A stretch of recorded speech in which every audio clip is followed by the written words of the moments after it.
Okay, welcome back guys to the sewing part of our off-shoulder basque waistline gown with a corset back. So at the end of the day, this was what I did. It came out really fine, really beautiful, and in this video I made the sewing part really detailed.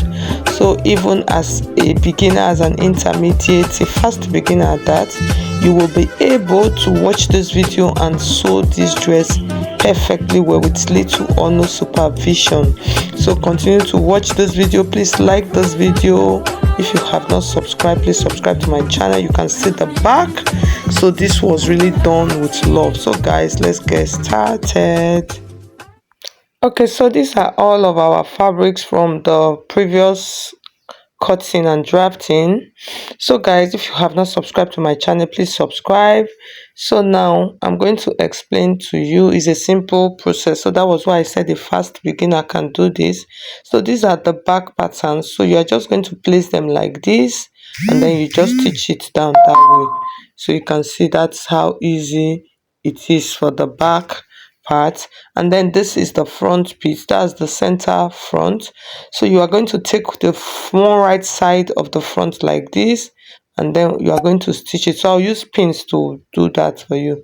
So please like this video, I would appreciate it. So you can see the way I'm pinning them.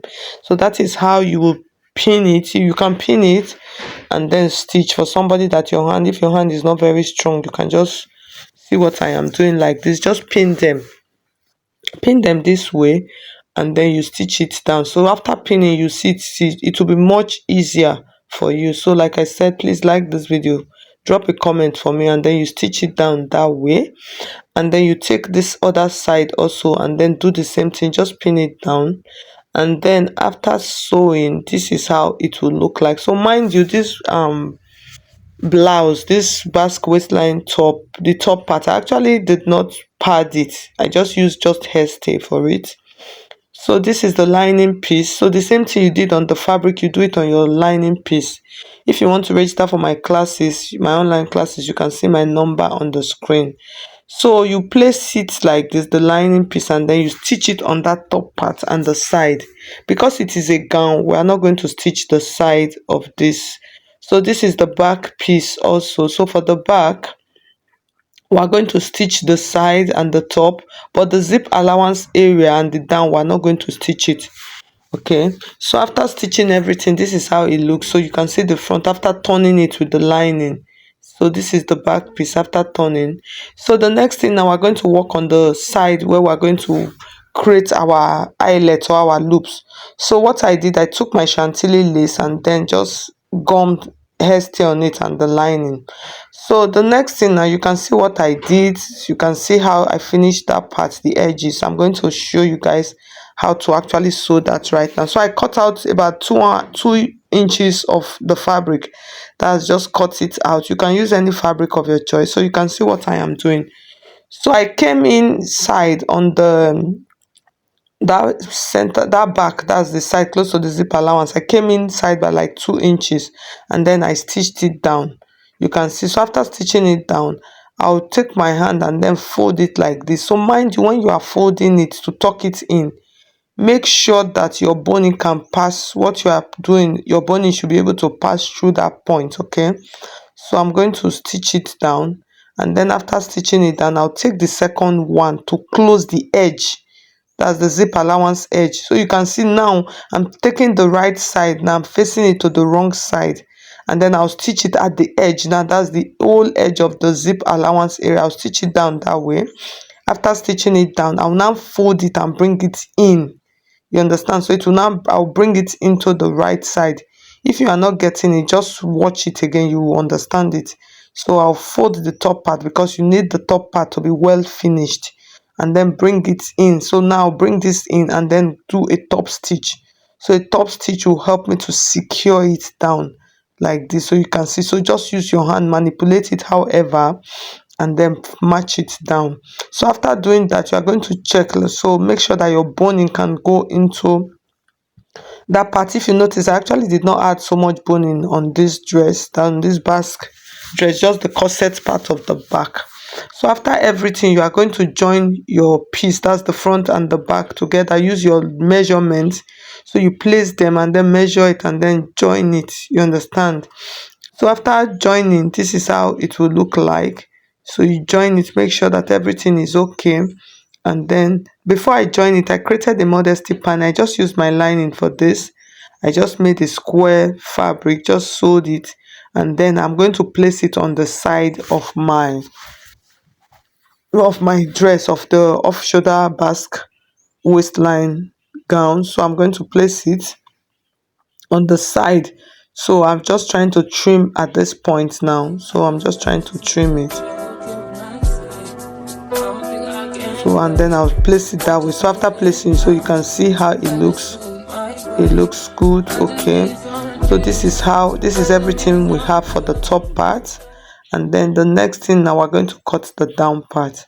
So for the down part, I want my down part to be like about 20 inches. Okay, so that 20 inches, I measured my ankara. I used 3 yards of ankara. So what I did, I measured about 22 inches thereabout on this part, and then just cut it.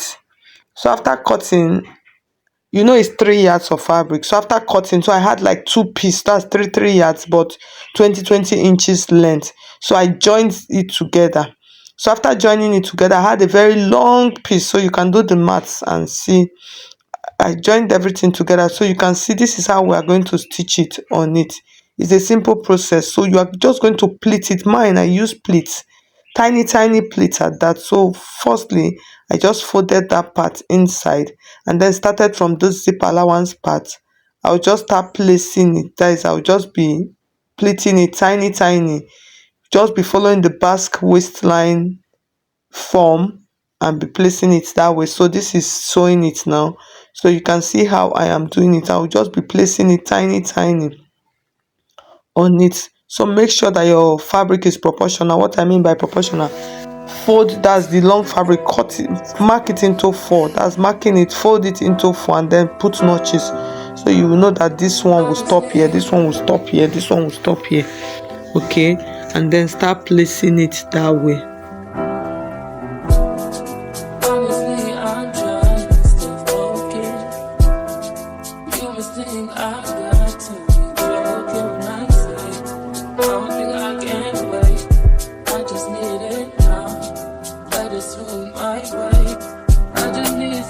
As you pleat, you make sure you use your hands to arrange it.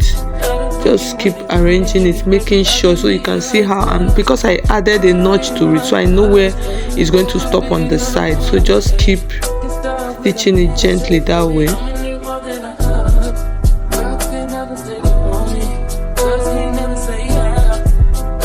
So after everything, this is how it looks like.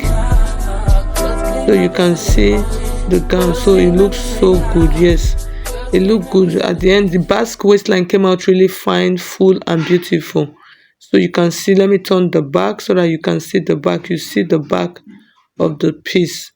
So at this point, I just added the holes on it, but I've not added, I use my soldering iron, but I've not added the loops, that's the eyelets. So I'm just trying to check, make sure that the person's waistlines, because we're not adding any zip to this dress, this corset back. So the next thing we're going to do now, I want to cut out the strap. So some people, they call it hanger.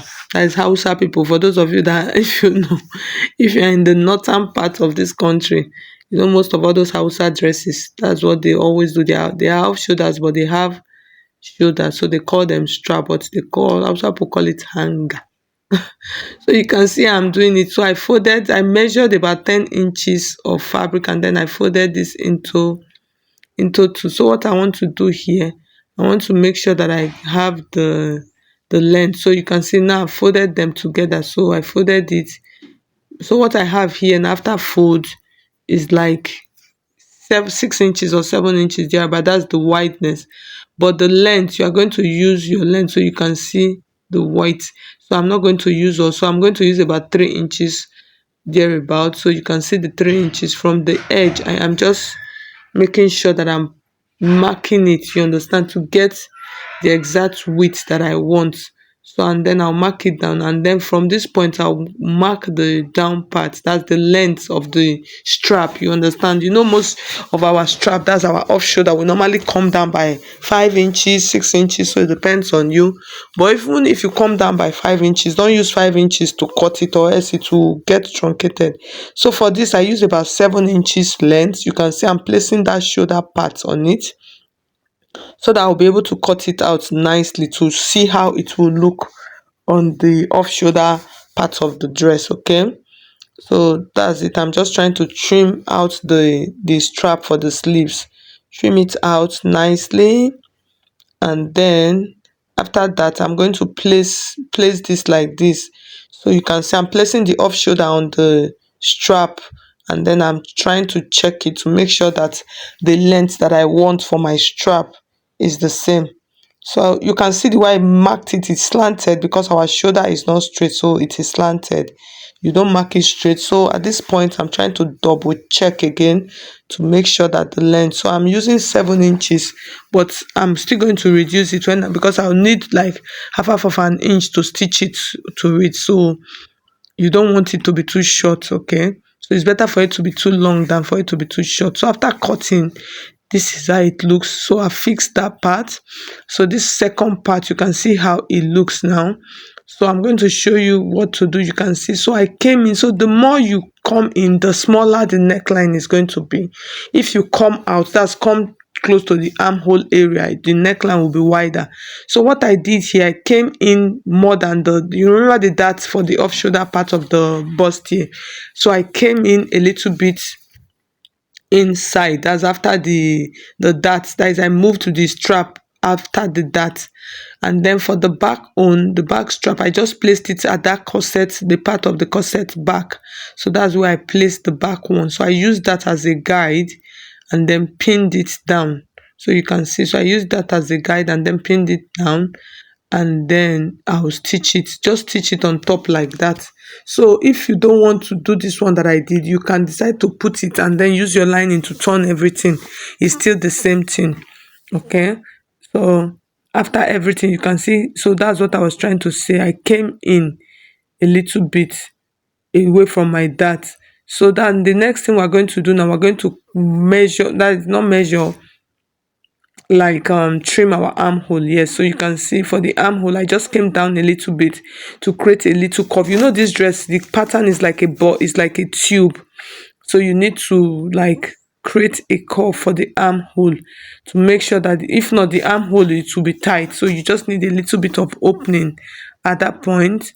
So that's what I did. After that, the next thing, so for this part I actually did not put too much emphasis for the sleeve, so you just use your normal straight long sleeve. So I already have videos of that on my YouTube channel, so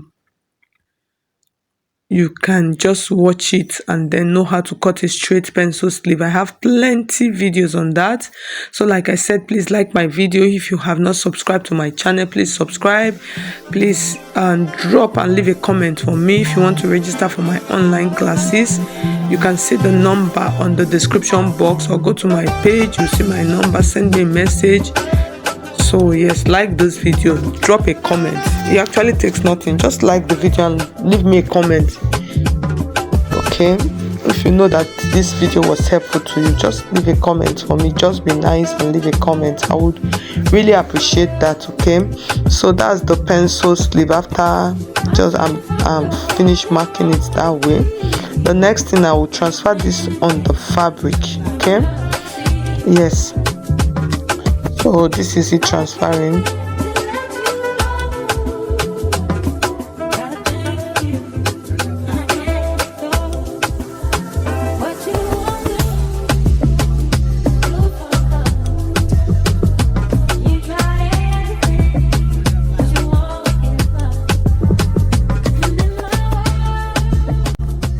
So the next thing now, I'll cut another straight part for this sleeve. So for this straight one that I'm going to cut, you can make it like 4 or 5 times longer than your wrist measurement. So for this, I used about 30 inches. If you want it to be fuller, you can use like 50 inches. And then the length that I used was about 9 inches, there about. So what I did, I'm just going to pleat it around that wrist part of my sleeve. So mind you, the length that I used for my straight sleeve was 19 inches. Okay, that's the length that I used, 19 inches for that long part, straight part. So after everything, you can see how it looks. Like I said, you can make it fuller by making yours like 50 inches.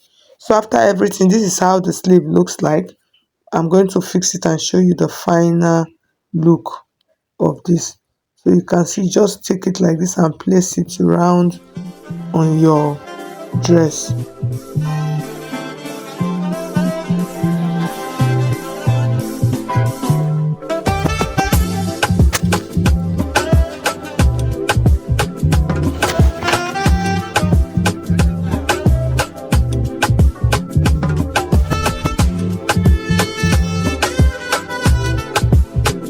So just place it like this and then pin it round, and then you see the final look. So like I said, please like my video, share my video, subscribe if you have not done so. So you can see this is the final look of our off-shoulder basque waistline gown with a corset back. It came out really fine, beautiful. So at the end of the day, the dress came out really fine and nice. So you can see how it looks like. So please, thank you so much guys for watching. Just wait and you see the back part of it. God bless you. I'll see you guys in my next video. Bye.